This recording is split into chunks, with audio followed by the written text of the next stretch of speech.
Unafraid Show. It's your boy George Reister in the building, and thank you guys for everybody who joins late on the late night after Pac-12 after dark goes off. Appreciate your time, you guys. If you guys have any questions, make sure you send them in. I will get to them, or you can send them in to immad@unafraidshow.com, and as everybody already knows, I will get to them. So today was a busy day in college football, big games, all of that. But I want to, and then I'm going to give out the top 10 teams. And then the article will be posted before you wake up in the morning. The top 10 teams in college football right now, based upon the criteria that matters the most. Strength of schedule, absolute domination, and quality wins. That's what we care about. We don't care about how good you're supposed to be, how good the hype is. And that's why Georgia fans are upset with me right now. And they're probably going to continue to be upset with me. But guess what? Who cares? We want the best teams. And we'll talk about a little bit about what happened with me, Tim Tebow, and Nick Saban. But here is where we want to start. First of all, the biggest game, the craziest game today was Texas-Oklahoma.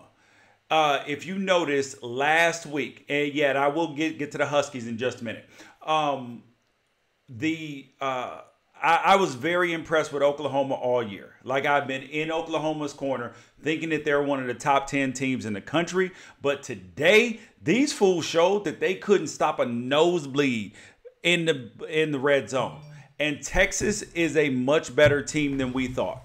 Texas, yes, Tom Herman's Texas team is a much better team than we thought. Kentucky's glass slipper fell off. And this a lot has to do with the SEC, talking about the Pac-12, the Big Ten, the ACC, which conference is the best. The reality is that the SEC gets a lot of hype, but some of their best teams don't have any quality wins. And I know that's going to upset some people, but who cares? Like, if you play people and you schedule people, you are going to be ranked higher in the Unafraid Show, in the Unafraid Show college football top 10. So now there's a lot of fake good teams that are being exposed. One of them is the Washington Huskies. The Washington Huskies are a decent football team. But with Jake Browning at quarterback, this is not the most phenomenal team that you will ever see. That's just the reality of it. And I'll break that down when I break the Pac-12 down. You guys make sure you swipe up, share the feed, tell a friend about the Unafraid Show. And also, Tua Tagovailoa, the number one team in the College Unafraid Show top 10 is Alabama. Alabama is at number one, despite not having played anybody. And everybody knows how big I am on schedules.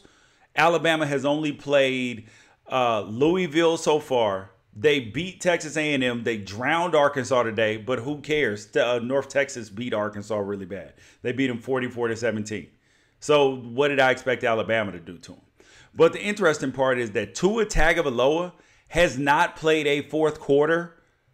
Has not thrown a pass in a fourth quarter this entire year. And I am interested to see.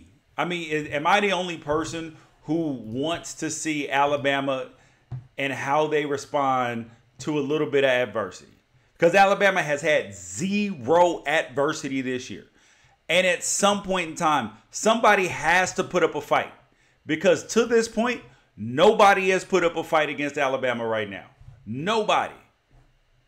And at some point in time, somebody's going to put up a fight. And how are they going to respond? Because a lot of times front runners, they have a little bit of trouble when they're like bullies. Bullies, they're all fine when they get a chance to bully. But when somebody stands up and punches them back in the face, that's when you see what bullies and big, strong, tough people are supposed to be made out of. Number two, the same team from number 2 last week, which is Notre Dame. Notre Dame has quality wins over Michigan. They have also, they had a good win today over another ranked team in Virginia Tech. Like, this is a good football team. A lot of people are discounting like a lot of people are discounting Notre Dame, but in reality, like they play one of the better schedules. Like they don't do like Alabama. I mean, like it doesn't make any sense to me why you have teams that are college football blue bloods, Alabama, Georgia, other teams like that, and they schedule just poor non-conference teams. I mean, Alabama has on their schedule this year Arkansas State, the Citadel, and Louisiana. And Georgia has like Austin P and two other nobodies. Like, you know that you're going to be a good football team, so why don't you like give the fans something to cheer about? And then you want to cry because they don't show up at the games. I wouldn't show up either. Show up at a game to leave at halftime, a game that you know we're going to be up 50-0 in. Yep, nope. A team that replaced the team that was number 3 last week. I had LSU at number 3 last week, but they lost to Florida today. And that was tough because LSU is the same problem that they've been having for years on top of years, which is they cannot score the football. Like, I thought Joe Burrow had turned a corner last week, but apparently it was not far enough around the block because he didn't do like anything today to generate very much offense. So that's why Ohio State is sitting at number 3 in the Unafraid Show college football poll. Ohio State has wins over TCU, which is a good football team, and Penn State. And they had to scratch and claw in that Penn State game because Penn State's a good football team. Even though that they don't have a bunch of quality wins, which is why they're not in the Unafraid Show top 10 yet. Clemson comes in at number 4. Yep. Trevor Lawrence at quarterback. They had a good day, put up a bunch of points. Yeah. And what do I think about Florida? Somebody just asked a question about Florida. Florida's defense is a little bit underrated. Florida is a little bit underrated because they came out and they played well. They won, but let's look at who they lost to. They lost to Kentucky, whose only quality win was against Florida. So we really don't know how good either team is. Like, that's the trick and the myth that the SEC uses. They don't play anybody. They'll play one decent non-conference game a year and then say, we're so good. I mean, but how do we know, though? How do we know? Because you have a ranking in front of you? I don't know, man. I don't know about that. But you got Ohio State sitting at number 4. At number 3. At number 4, you got Clemson. And then number 5, a surprise team who leapt so far into the rankings this week is Texas. Texas is the number 5 team in the country right now. Why do I say that? Because they have displayed dominance. They dominated USC. They dominated Oklahoma today. This is a team who, aside from the first game of the season against Maryland, like, they've been destroying people. They beat up on TCU, beat up on USC, now came back and beat up on Oklahoma and Kansas State as well. Like, this is a good football team, and they deserve to be in the top 10. And that Maryland game looks like just a blip on the radar at this point in time. This is a team that could be headed for the college football playoff, especially since they already knocked off Oklahoma, who had some quality wins as well. Number 6. Actually, I'll address your questions about Texas quarterback play. Someone said Texas quarterback play is a little shaky, feast or famine. Their quarterback, Ellinger, he's playing really well. Like, you saw him make throws in the last couple weeks that nobody thought he could make. Ellinger turned into a decent quarterback. Like, he's turned into a guy who can win football games for you. He can run, and he's shown an ability to make big throws in big situations. So that's why I like Texas so high. If you are a defense who can get stops, you have great athletes, and you have a playmaker at quarterback position, you have a chance to win. That's why Texas is at number 5. At number 6, I got Georgia. No, a lot of people are going to be upset with me about Georgia. Oh, Georgia's so good. How do we know? I mean, I know that Georgia has a lot of talent on the team, but so does Auburn. So does Auburn. And Auburn lost today. I mean, I just want to, anybody who questions why Georgia is not ranked higher than number 6, let me tell you this. They played Austin Peay. Nobody. South Carolina turned out not to be very good. Middle Tennessee State. Missouri, not very good. Tennessee's terrible. Vanderbilt is not good either. So how on earth could I have them ranked ahead of them? I mean, like, who can I rank Georgia ahead of at this point in time? That's their schedule. Yes, they've displayed some level of dominance, but it hasn't looked like Alabama's.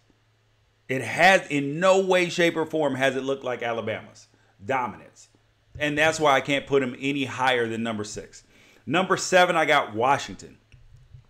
I did not like the way Washington won their football game today. It was discouraging. They played UCLA. I was actually at the game. And I am very confident that Washington is going to lose to Oregon next week. Very confident in that. I can pick that game right now. Number 8, West Virginia. West Virginia struggled with Kansas today, and Kansas is no good. That is a scary proposition if you are I know that everybody has games where they don't play well, but Will Grier, who everybody, even during the game, the commentators are like, oh, Will Grier, this could be his Heisman moment. He's doing this and that. He threw 3 interceptions in the red zone. Excuse me? Like, let's not act like Will Grier was out there balling today. But the announcers act like it because there's an agenda. There's no agenda on the Unafraid show. I mean, like, that's just the reality of it. There is no agenda. We just call it how we see it. And number 9, a team that everybody wants to ignore. They want to ignore, but you cannot ignore, which is UCF, Central Florida. Central Florida is undefeated going back to last season. And everybody wants to pretend like they don't exist. Make sure they don't get in the college football playoff top 4. They're hoping that they lose at some point in time. They're hoping that they lose. But what are they displaying? One of the most important, even though they don't play the toughest schedule. They had a game against a Power 5 against North Carolina, which got canceled. They played UConn, South Carolina State, Pitt, who they beat. Pitt, who beat a team today in Syracuse, who should have beat Clemson last week. SMU, FAU, they've won and they've been dominant. They haven't played great competition, but they've been dominant. They can't help that they are not a Power 5 school. And they don't get the benefit of having teams that are going to be ranked in their conference. But if you don't have that, you just have to dominate. So everybody wants to ignore UCF, but you cannot. You guys swipe up, share the feed, tell a friend about the Unafraid Show. We're getting ready to get to the Pac-12 in just a minute. The last team in the top 10 is Michigan. Michigan has finally made an appearance in the Unafraid Show top 10. Hallelujah. They finally got a quality win. Otherwise, Michigan would not be in. I mean, like, the best thing Michigan had going for them was a quality loss.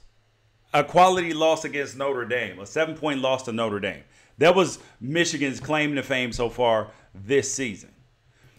And then the next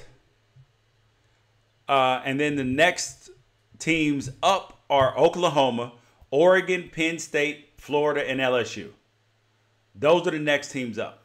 So now I want to get to the Pac-12. If you are a Pac-12 fan, this is your time. This is for you. Because I always say the Pac-12 is completely underserved. We are here.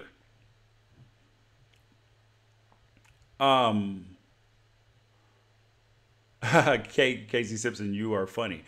Pac-12. Conference games, like, crazy stuff happens in conference games.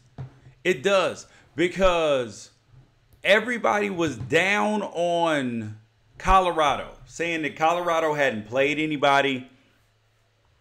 Colorado, their opponents had only went like 1-17 on the season, something like that.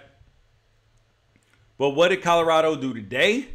They came out and they beat Arizona State. Arizona State beat Michigan State,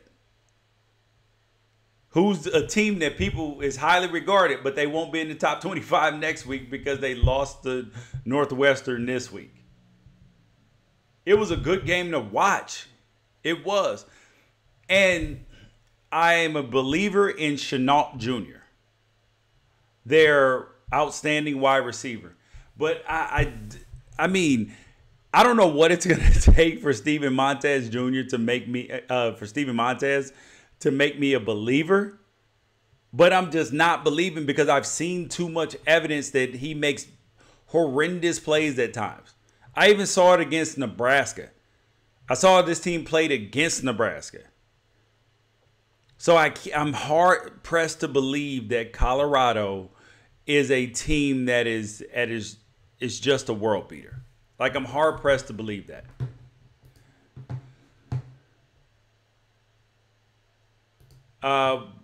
The Washington UCLA game. I just talked about this just briefly.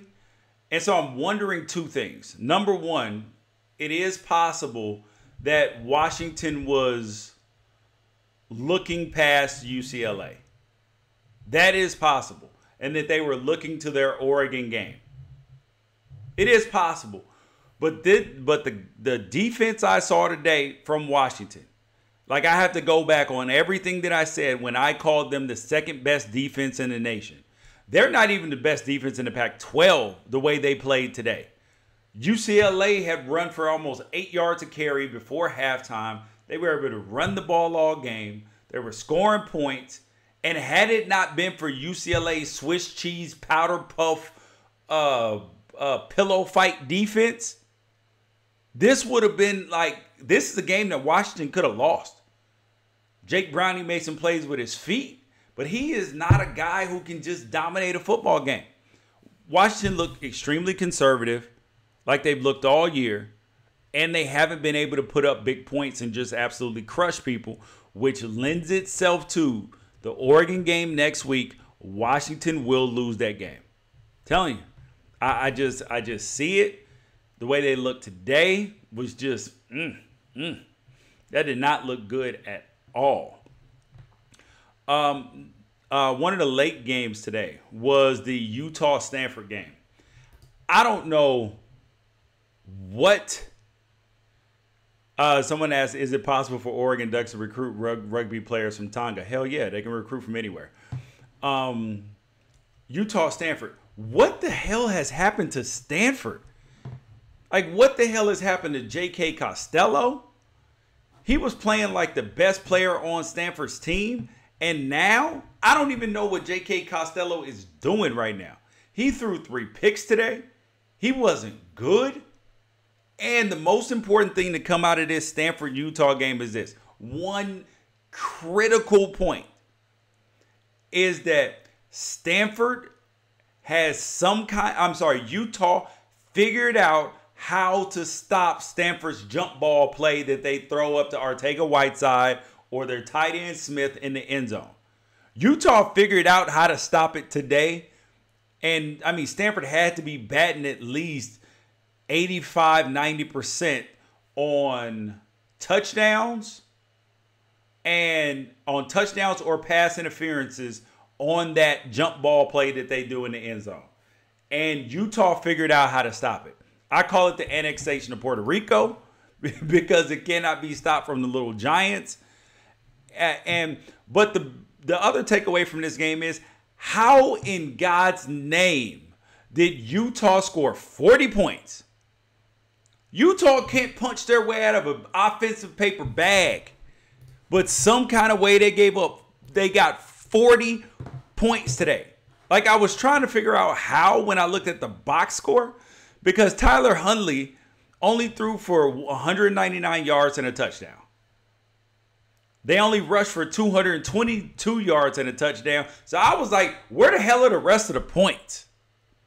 And then I looked pick six, and I'm just like, this is not the business. Like, this is a horrible loss for Stanford.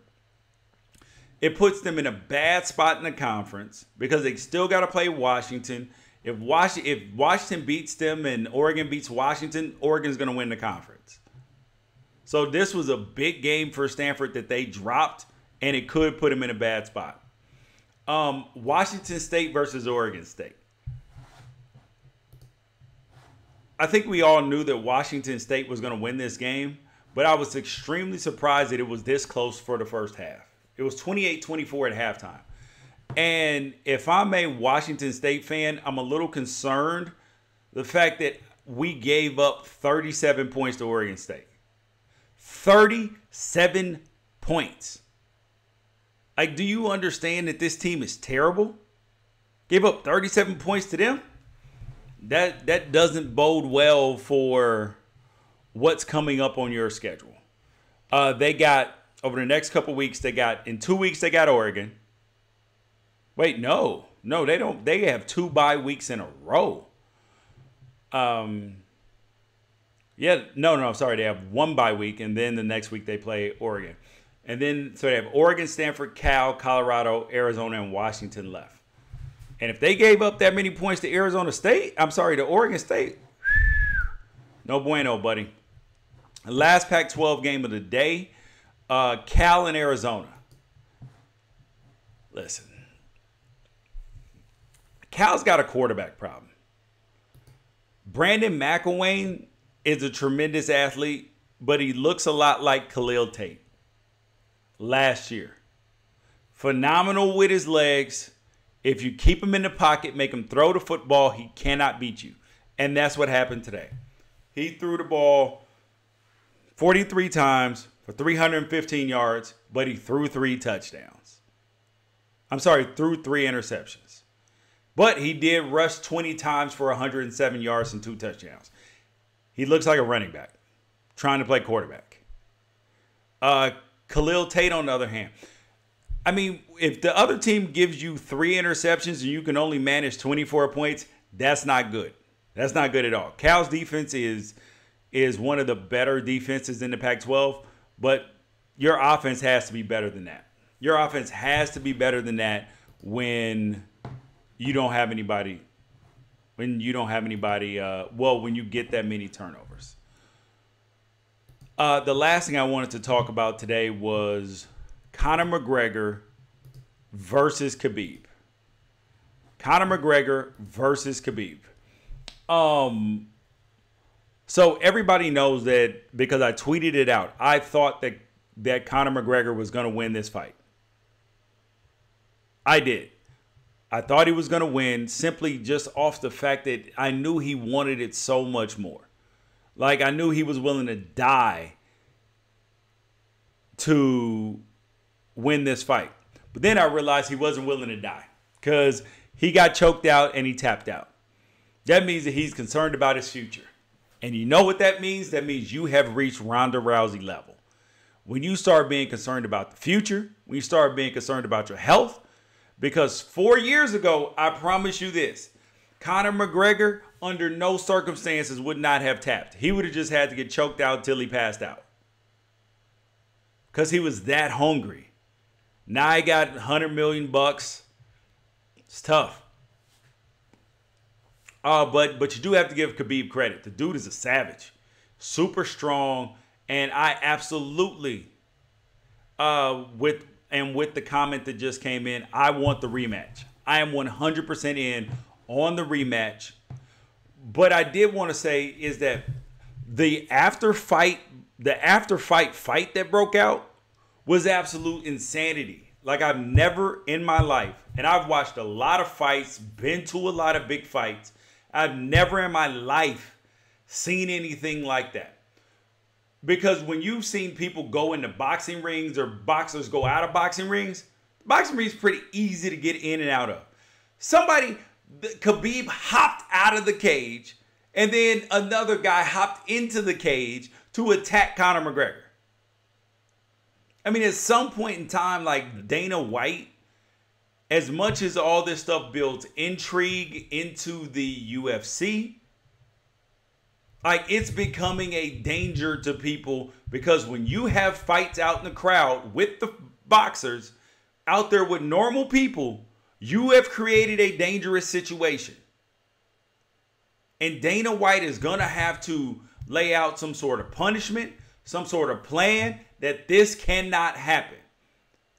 Like, there's an element of it that's good for the show, that's good to have Conor cussing out Khabib in the press conference, just like Floyd and him did. Like, all that stuff is great for promotion. But none of it is good for when it spills to a malice in the palace, like in basketball. We had Ron Artest going in the stands fighting a fan. You can't have that. Like, that is the ugliest scene that you can possibly have. And somebody can get hurt. Your league is going to be suffered. Because if I'm a person, if I'm a woman or just somebody who's kind of vulnerable, I'm not trying to go to your damn game. I'm not trying to go to your game, your fight at all, because now I feel like I am in danger. And if I'm in danger, I'm not rocking with you. I'm not going at all. So I do want to see a rematch between Khabib and Conor McGregor. But Dana White can't allow this stuff to happen anymore.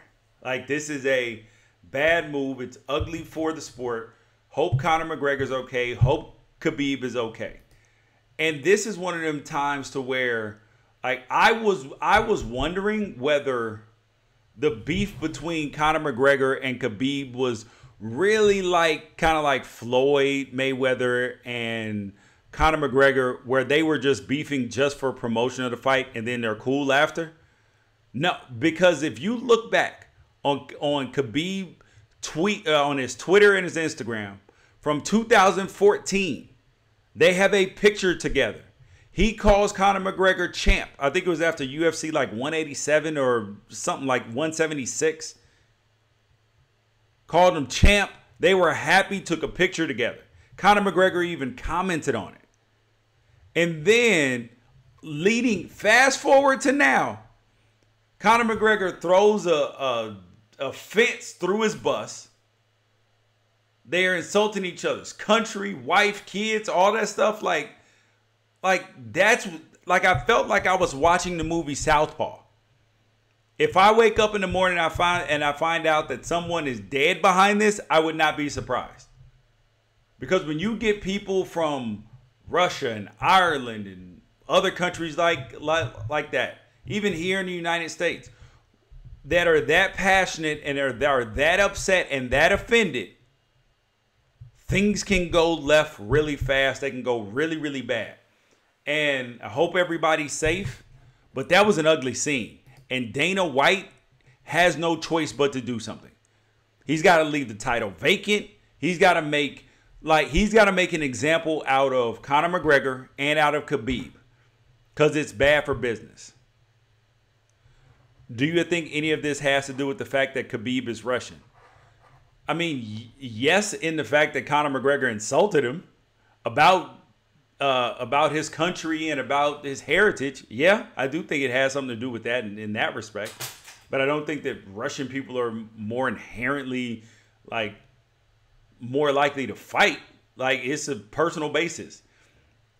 It was the most insane scene that I'd ever seen in my entire life. And Dana White cannot allow this.